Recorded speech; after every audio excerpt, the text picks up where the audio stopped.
Jesus, are you for real? This is happening to me?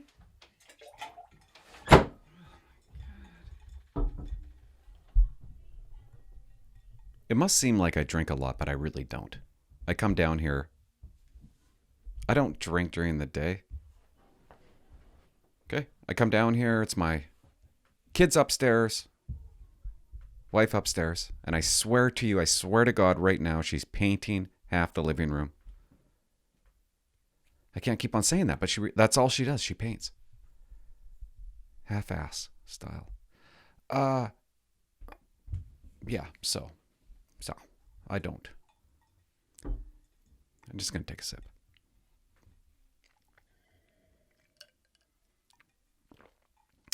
And yes, I like ice.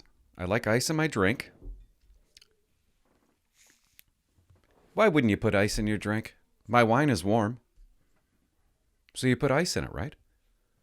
When you have a Coca-Cola, do you like to put ice in your Coca-Cola? Right? I put ice in everything. I put ice in my beer, my wine, apple juice. I put ice in my apple juice. Why wouldn't you do that?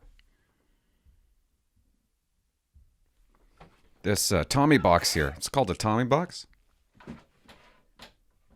Doesn't stay open.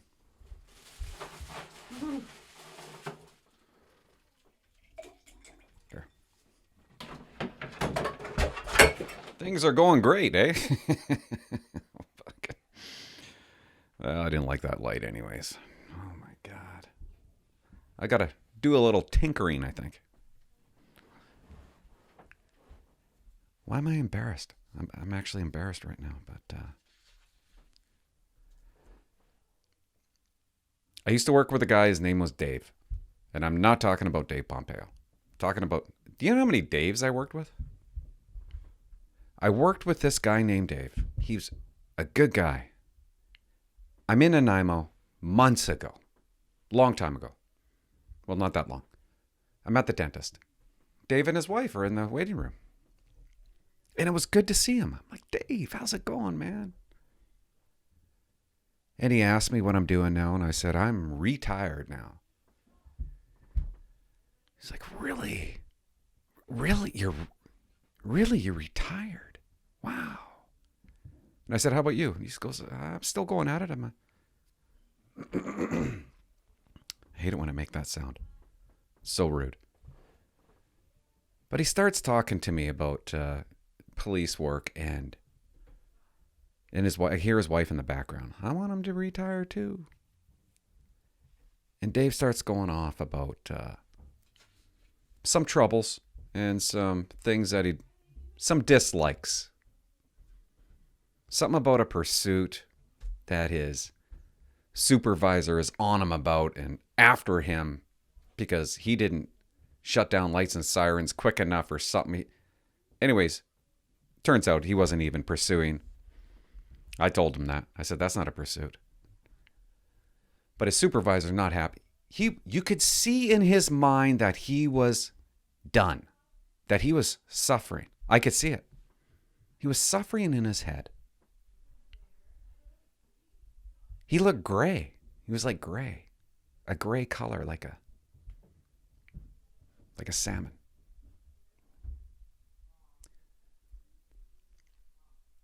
And I didn't say the right things to him, and I wish I did. Doesn't even know I do this. Maybe he's listening. I don't know.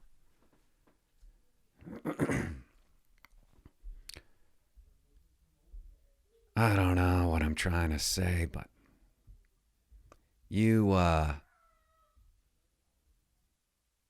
sometimes I looked at him and I thought to myself, you're done. You're done. You're done. Sometimes we humans aren't meant to do the same thing your entire life. Sometimes you could do a job for 5 years and you're like, isn't 5 years of doing the same job enough sometimes for some people? 10 years? 20 years of doing the same job? But then there's those people that will do it for 50 or 25, policing. Because they love it. And that is awesome. That is awesome. I hate to bring up the same people I already brought up. But Mike Suko and Brad Sawchuk, they love the job. Even though they might make as though sometimes they don't, deep down, they love it. Dave Pompeo loves the job. And he's going to be an awesome boss. I know that for a fact. And that's great. That's wonderful. But then there's other people that I don't regret being a police officer. Of course not. I did it for the majority of my life, my working life, and but some people, they're a fit. They're a complete fit for the outfit, but sometimes 15, 20 years is too long. 25 years is too long. And I can see it in his eyes. And he says to me, and I'll never forget this, because he's telling me that he's thinking about retirement. And he says to me, he's upset that he chose this profession. He's upset with himself. He's looking at his life. And he says, I wanted to be a helicopter pilot.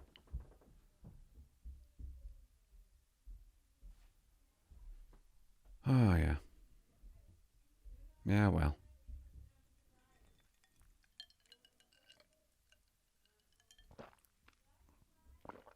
I don't know if you guys can hear that, but the wife has a friend over.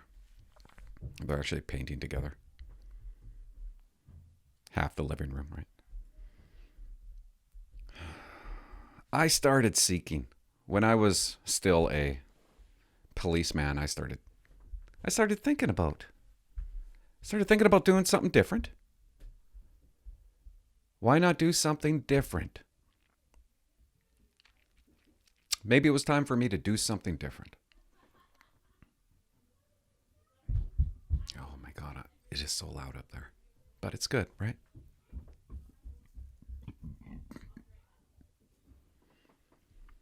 It's good they're hanging out, having fun. This isn't an episode about get out of the police force, because that's not what I'm saying. I wouldn't even recommend that. Not at all. If you're of mind, do it. Forever. Absolutely. Do it forever. I wish I could have. Kinda. Past couple of years, I'd say the past 3 years, I started getting hooked on. This is embarrassing, guys. I started getting hooked on space. I know. Planets and stars. I don't know why, but I did. I started researching it. We have a bunch of planets in our solar system. Just hear me out here, okay? Okay? Venus, Mars, Neptune, Jupiter, Uranus. Shit like that, right? We're all going around a star. It's our sun. We're in the Milky Way. Our galaxy is called the Milky Way. It has over 100 billion stars in the Milky Way. Some say 200 billion.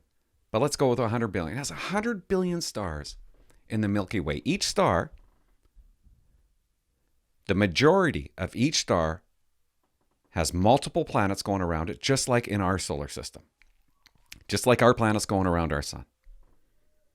100 billion stars. How many planets? There are billions upon billions upon billions of planets in our Milky Way alone. There are more stars in our Milky Way than there are grains of sand on our planet Earth. Now think about that for a second. Are we alone? Of course we're not. Obviously not. You'd be insane to think that you're alone. We're not alone. It's not just us. Now here's the big whopper. Big whopper? Did I just say that? Here's the big whopper. That's our galaxy alone. There's 200 billion galaxies. Think about that for a second. There's probably more. There's probably way more. Think about how much life is out there. I was watching a documentary and they showed the planet Earth. Okay? This is so ridiculous, but I want to tell you something. They showed the planet Earth and a rocket or a satellite going out, and it's passing all the stars, it's passing planets, and it shoots out.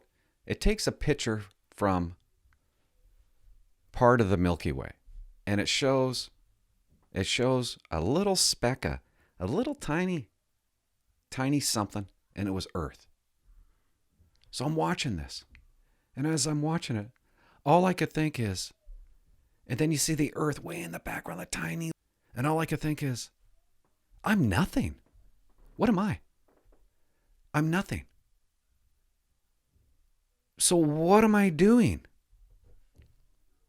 Is this the life I want?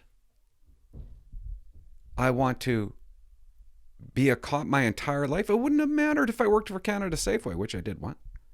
I would still feel the same way, I think. No, I wouldn't. But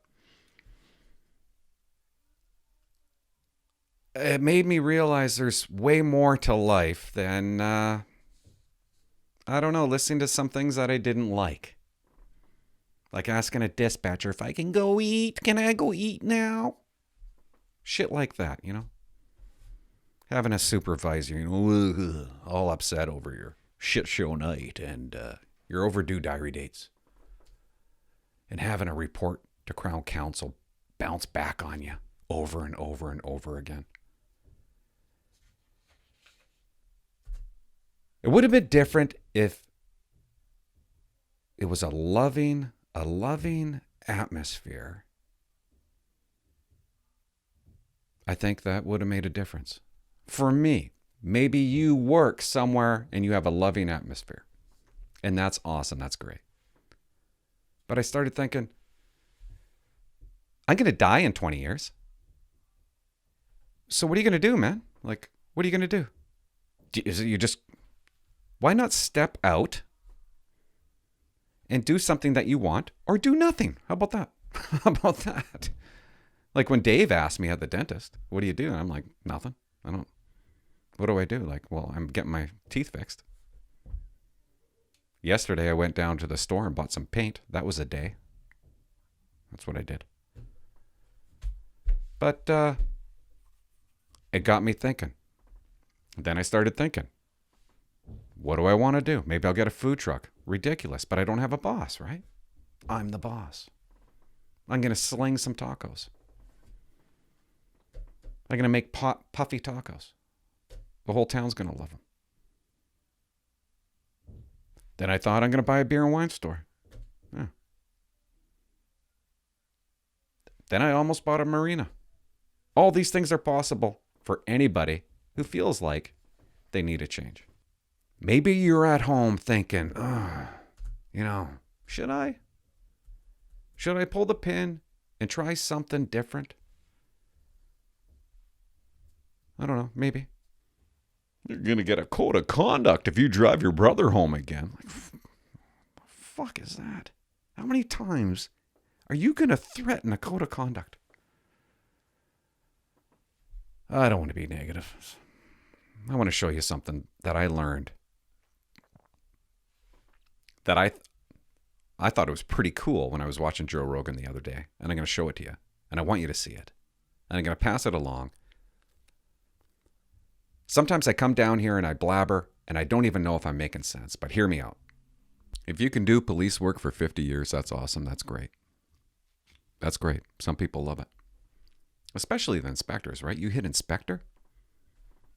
Why would you leave? You're doing nothing. You're walking around with a cup of coffee. How's it going, Susie? You getting those statements done? I mean, everything's fun, right? How you doing? How's everybody doing today? You're leading the detachment. It's great. It's fun. It feels good. Who can I focus on today? With what member did what? It's enjoyable for you. You don't even wear a gun. Half of them. You don't even have a radio. You can actually walk properly. Instead of every day's a good day. That's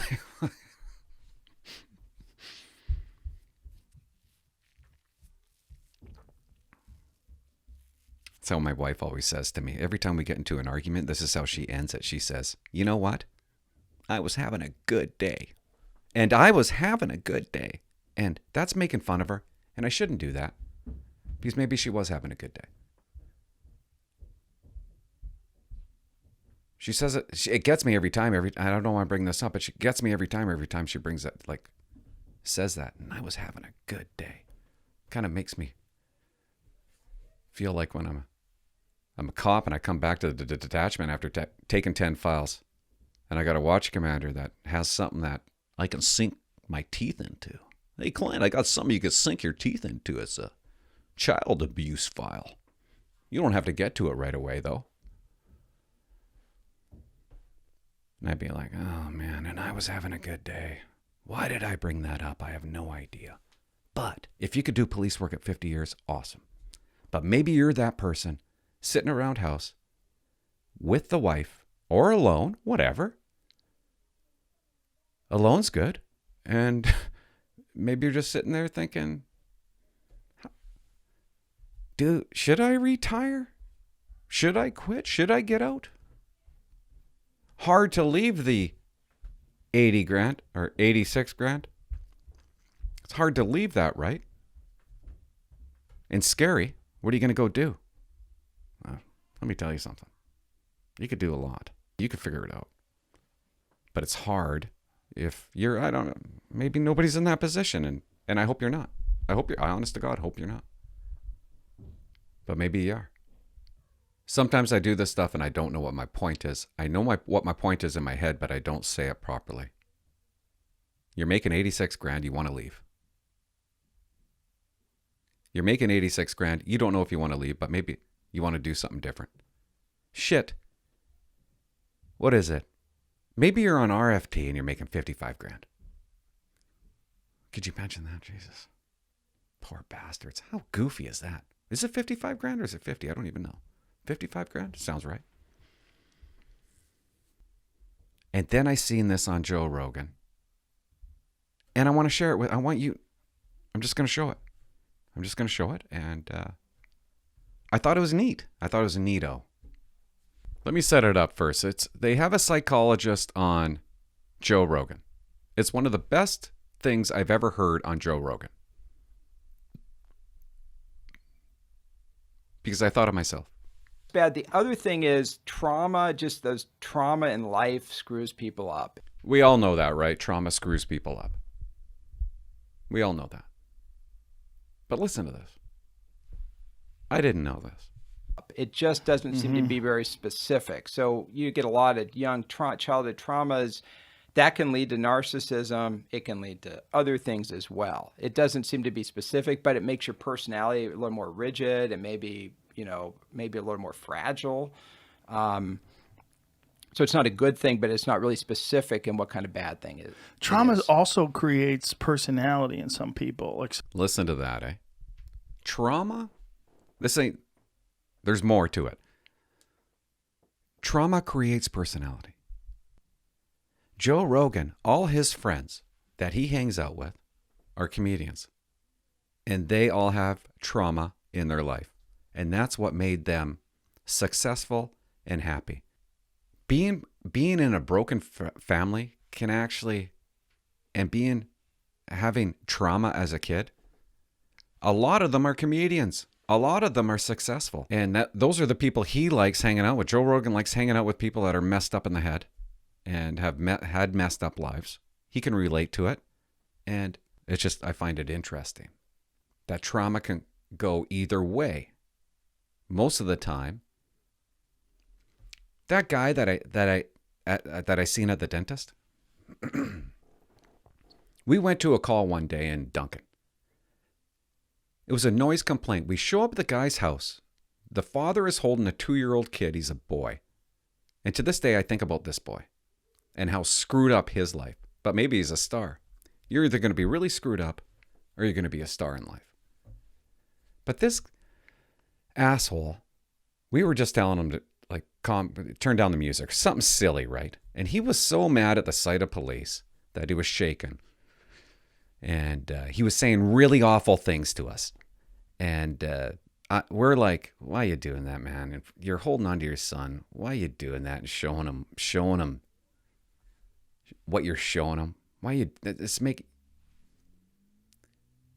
you're a scum bucket. This guy is so angry over nothing. And I'll never forget it.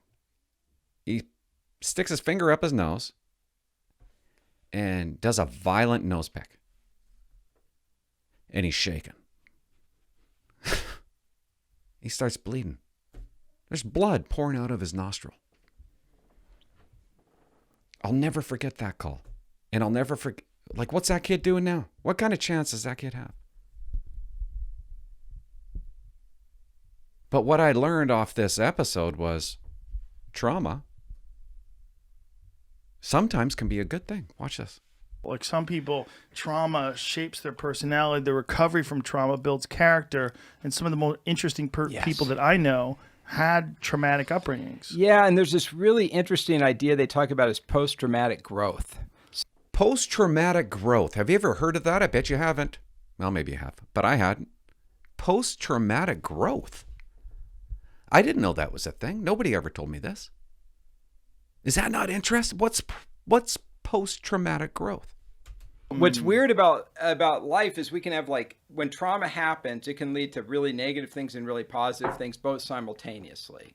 I never ever thought in my head that trauma can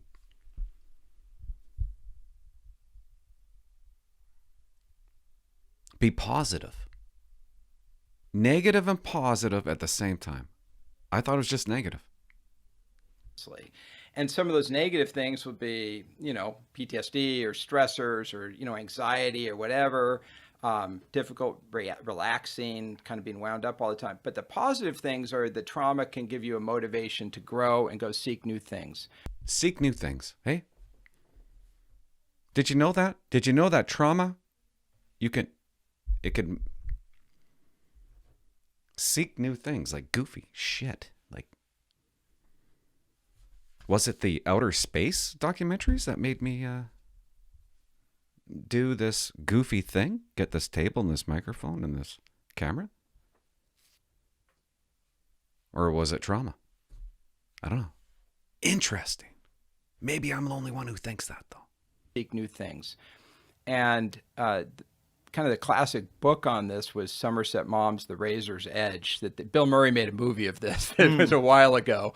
But it's about a guy in World War I who was traumatized in the war and then went out and ended up going to India and sort of seeking some religion. But people who are traumatized, you're suffering and you need to seek a way out. And sometimes that path to growth can lead you to a better place than you would have been if you'd never suffered in the first place. Right. Yeah. And that's what's powerful about trauma. It's what's powerful about suffering. What the fuck? Did you hear that? Is that... I thought of myself. That is amazing. That trauma can make you go down a path that makes you do something else. I wrote it down, but it can make you go down a path that'll make you do something else. And if you were never traumatized, you would have never done something else that you could have been better at, a better person, a greater person, more successful. I wrote it down. It can lead to a better place than you would have been if you never suffered in the first place. Think about it. I love that. I love that. So if you're at home thinking, if you're at home seeking, they use the word seeking, something else to do, maybe you're traumatized, but you can use that trauma. Trauma can be a good thing. It can be a good thing. I never knew that. Did you know that? I didn't know that. We all know it's a bad thing, but it can also be a good thing. It can make you get off your ass and actually find a different path. Something that you would have never done before because of the trauma.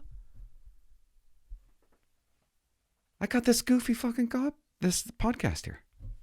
I wouldn't have done that if I didn't see trauma or experience trauma. And I like it. I like sitting down here and talking to myself.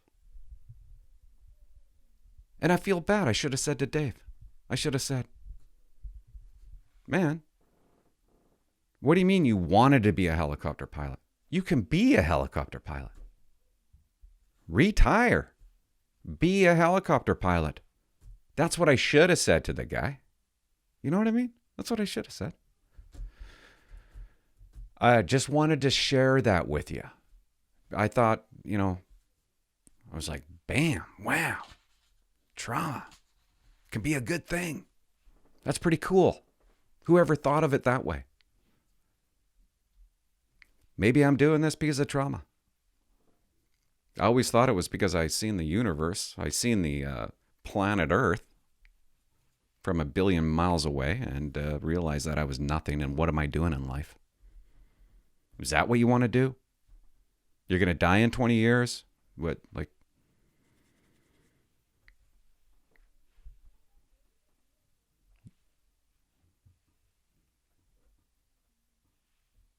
I don't even know what I'm thinking or saying. I don't know.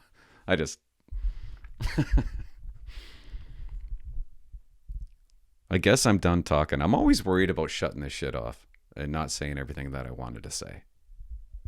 And I'm going to review this for like 3 days and see if I actually made sense. The wife doesn't watch this stuff, so I can't show her. So I got nobody to like... There was one video I sent to my parents. And I said, what do you guys think? Do you think I should post it? And they said, yeah. And I'm like, damn it. I wish I didn't. But I did. I know, I got nobody to review this stuff. I don't know, guys. If you're at home thinking, maybe I should pull the plug. Maybe you should. Come and be my co-host. I don't know. Let's talk cop shit. You can do anything. You can do anything. And for those cops that love it, I'm jealous. And I hope you never quit. If you love it, don't ever quit. Just keep on doing it.